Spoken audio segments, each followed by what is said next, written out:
आणि दिवचल साखळी ह्या मुखेल रस्त्यावयल्या सरवण जंक्शनाकडेन बसयिल्ल्या रमलर्सांनी निमाणे एका तरणाट्याचो बळी घेतलो.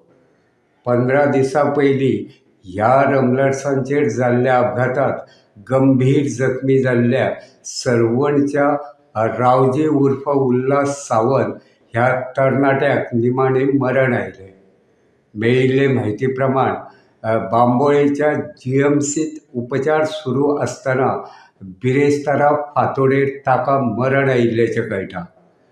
फाटल्या 23 सप्टेंबराक रातच्या वेळार सरवण जंक्शना कडेन बसयिल्ल्या रमलर्सांचेर 2 दुचाकी मदीं अपघात जाल्लो.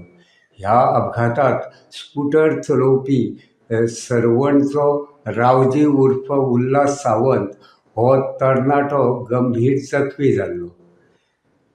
ताचेर बांबोळेच्या जीएमसीत उपचार चालू आशिल्ले. थंय उपचार चालू आसतना ताका मरण आयलें आनी ह्या तरणाट्याची मरणा वांगडा चालू आशिल्ली झूज निमाणी अपेशीत थारली. मजगतीं सरवण जंक्शना कडेन बसयिल्ले रमलर्स सुरवाती पासूनच वादग्रस्त जाल्ले आसात. हे रमलर्स बसयतना कसलेंच नियोजन करूंक ना असो दावो वाहन चालक तशेंच थळावे लोक करतात. आतां ह्या रमलर्सांनी एका तरणाट्याचो बळी घेतिल्ल्यान आतां तरी सरकारी यंत्रणा हे रमलर्स काडपा कडेन लक्ष घालतले काय ना तें पळोवचें पडटलें. गोमंतक टीव्ही खातीर दिवचलच्यान हांव रिपोर्टर तुकाराम